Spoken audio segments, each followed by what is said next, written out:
अस्सलामुअलैकुम my beautiful YouTube family. I hope आप लोग बिल्कुल ठीक ठाक होंगे, जहाँ भी होंगे अपनी लाइफ में बहुत अच्छे से अपनी लाइफ को गुजार रहे होंगे और यकीनन आप लोगों का रमज़ान भी बहुत अच्छा गुजर रहा होगा।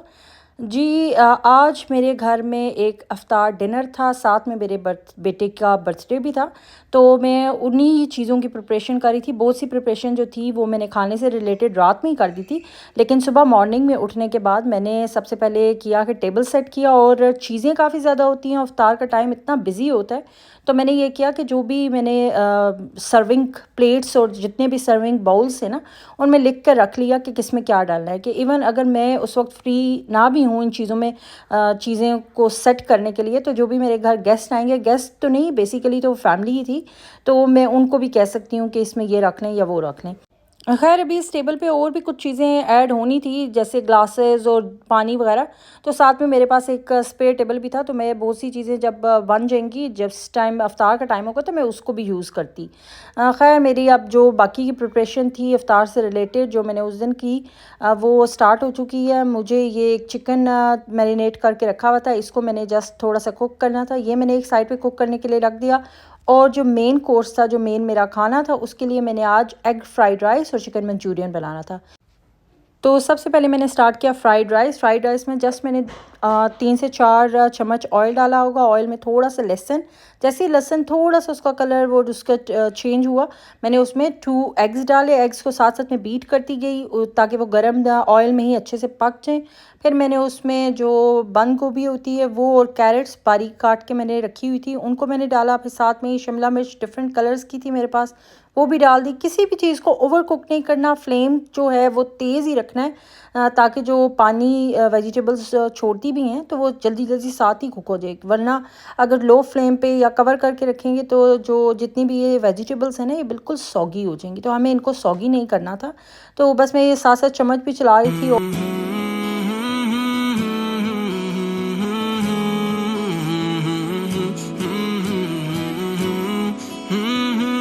खैर इसमें जितनी भी स्पाइसेस वगैरह डाली थी वो रिकॉर्ड होना मिस हो गई हैं। तो मैंने इसमें सिर्फ ब्लैक पेपर डाला था, सॉल्ट डाला था, साथ में विनेगर डाला था, चिली सॉस डाली थी और थोड़ा सा मैंने सोया सॉस ऐड किया था। ये मैं स्क्रीन पे भी मेंशन हो रहा है, लेकिन जो इसकी क्वांटिटी है वो मैं बता भी देती हूँ। वो सब मैंने 1 1 टेबल स्पून्स डाले थे इसमें, जितनी भी सब चीज़ें थी। स्वाय नमक और ब्लैक पेपर मैंने हस्बे ज़रूर डाला था।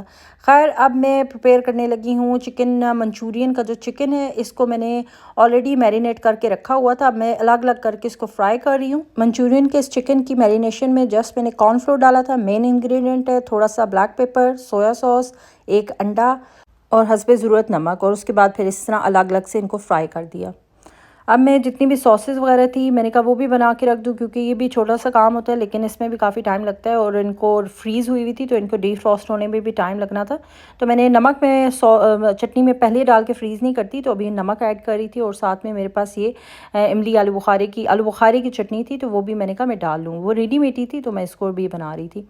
खैर अब मैं प्रॉपर मंचूरियन का जो सॉस है उसको बनाने की प्रिपरेशन करने लगी थी। थोड़ा सा ऑयल लिया था, ऑयल में थोड़ा सा लहसुन डाला। लहसुन डालने के बाद मैं जो भी वेजेस थी वो बारी बारी इसमें डाल रही थी। मैंने सिर्फ डिफरेंट कलर की शिमला मिर्च थी मेरे पास और कैरेट्स थी, वो मैंने डाली थी। और साथ में अनियंस डाले थे, अनियन एंड में डाले थे क्योंकि अनियन बहुत जल्दी सॉफ्ट हो जाती हैं। और जितने भी चाइनीज़ होते हैं ना, उसमें जितनी भी वेजिटेबल्स होती हैं उनको बहुत ज़्यादा सॉफ्ट नहीं करते, वो थोड़ा क्रंची क्रंची अच्छी लगती हैं।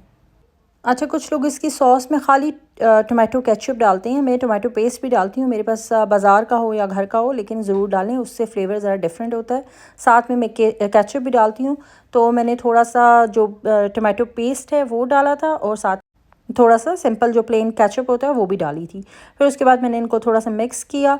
और साथ में मैंने एक पानी वाले बाउल के अंदर जो चिकन कॉर्न्स होते हैं क्यूब्स, वो डाल के मैंने थोड़ी देर के लिए रख दिए थे। क्योंकि या तो चिकन का स्टॉक आप डाल सकते हैं, अगर स्टॉक नहीं है तो चिकन कॉर्न क्यूब्स का जो पानी होता है ना, मिक्स करके वो डाल सकते हैं। अब मैं इसमें स्पाइसेस डाल रही हूँ। स्पाइसेस में मैंने डाला इसमें चिली सॉस, फिर सोया सॉस और विनेगर, ये तीनों चीज़ें मैंने इसमें 1 टेबल स्पून डाली थी। और फिर मैंने थोड़ा सा इसमें नमक और ब्लैक पेपर ऐड किया, थोड़ी देर इसको पकने दिया। फिर जो मैंने मिक्स करके इसमें रखा हुआ था ना पानी के अंदर चिकन क्यूब्स, वो मैंने इसमें मिक्स कर दिया ताकि जो थोड़ी सी सब्ज़ियाँ वगैरह हैं, जितनी भी वेजिटेबल्स हैं, वो इस पानी के साथ थोड़ी सी कुक भी हो जाए और एक अच्छी सी ग्रेवी भी बन जाए। इसको बहुत ज़्यादा थिक भी नहीं रखना होता और बहुत ज़्यादा पतला भी नहीं रखना होता, क्योंकि ये राइस के साथ खानी होती हैं। तो बस फिर मैंने अभी तो इसको छोड़ दिया था, एंड में मैंने इसमें कॉर्नफ्लोर डाल के इसको थिक कर लिया था। अब मैं बनाने लगी थी पफ पेस्ट्रीज़, और इनकी बड़े मज़े की आज मैंने शेप रखी थी। टॉफ़ीज़ की तरह बनाया था, बच्चों को अट्रैक्ट करती हैं और प्यारी भी लग रही थी काफ़ी।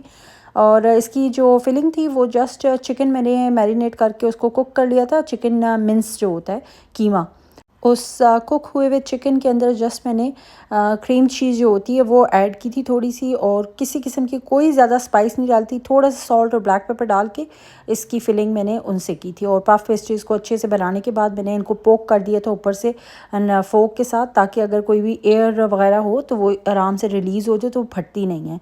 तो बड़ी अच्छी ये भी बन गई थी, और शेप आप देख लें, बड़ी मज़े की बनाई थी, बिल्कुल टॉफ़ीज़ लग रही थी।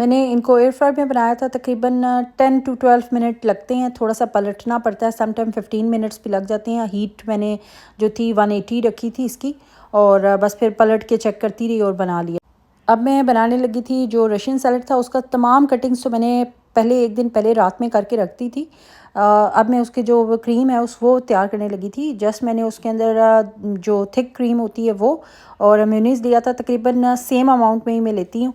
और फिर उसमें थोड़ा सा शुगर ऐड किया, फिर उसमें ब्लैक पेपर और थोड़ा सा बिल्कुल पिंच ऑफ सॉल्ट ऐड करके अच्छे से उनको मिक्स किया। और मिक्स करने के बाद जितना भी मेरा मटीरियल था, फ्रूट्स वगैरह का, और जो भी मैंने उसमें डाला था, तो वो मैंने इसमें डाल दिया। पास्ता मैंने एंड में ऐड किया था, क्योंकि मुझे लगता है पास्ता जो है ना वो थोड़ा सा स्टिकी सा हो जाता है फ्रूट्स और इन सब चीज़ों के साथ।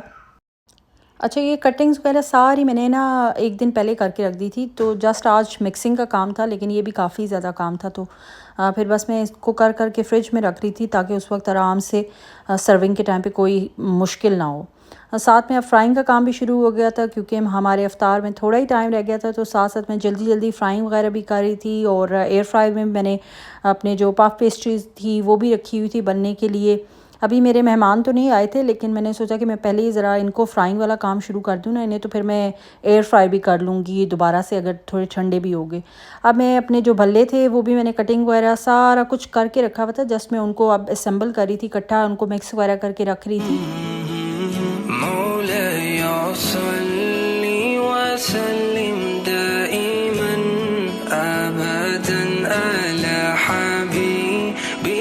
असल में आज मेरे बेटे का भी बर्थडे था, तो थोड़ा सा हम लोगों ने ख़ुद भी तैयार श्यार होना था, तो मैंने कहा चलो ये काम वगैरह निपट जाएँ सारे, और ताकि फिर आराम से बच्चों को भी तैयार किया जा सके। और वैसे भी बच्चों का रोज़ा नहीं होता, तो उनका भी खाना पीना पूरा दिन चल रहा होता है, तो फिर चीज़ें अकेले एक मदर के लिए थोड़ा सा मुश्किल हो जाता है। तो फिर मैंने कहा टाइम से पहले ही अगर हुआ हो ना, तो रोज़े का वक्त जो होता है उस वक्त आराम से कोई हड़बड़ी नहीं मचती, कोई घबराहट नहीं होती कि ये नहीं हुआ वो नहीं हुआ, गेस्ट आए हुए हैं बैठे हुए हैं।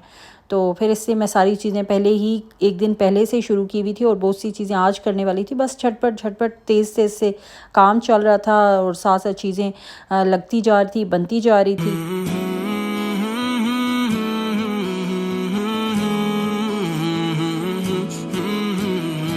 सबसे एंड में दो चीज़ें थी जो मैंने की थी। एक तो मैंने बनाया था मिंट मार्गरीटा, जो कि इसका यहाँ पर उसका कोई वीडियो नहीं है, लेकिन उसको भी बिल्कुल एंड में बनाना पड़ता है, क्योंकि पुदीना होता है और पुदीने का फ़ौरन ही कलर भी चेंज हो जाता है। तो ये मैंने कहा खाना भी आपको दिखा दूँ। खाना बड़ा ही ज़बरदस्त किस्म का बना हुआ था, वो मैंने पहले ही बना कर रख दिया था ज़रा साइड पर, लेकिन एंड में चावल वगैरह बॉयल करके उसको डाला था। और अफ्तार के बाद आराम से फिर इशा के बाद तरावी वगैरह के बाद हम लोगों ने खाना वगैरह खाया था। तो माशाल्लाह से सब चीज़ें बड़े टाइम पे और बड़े ही अच्छे से रेडी हो गई थी। मंचूरियन की ग्रेवी बड़ी ज़बरदस्त थी बहुत। इसको बाद में मैंने कॉर्नफ्लोर ऐड किया था इसके अंदर, ताकि इसको थोड़ा सा थिक कर सकूं। कॉर्नफ्लोर को पानी में मिक्स करने के बाद तो मैंने उसको ऐड किया था, बस साथ साथ चम्मच चलाती रही थी, ताकि वो मुझे क्वान्टिटी पता लग जाए कितना थिक करना है।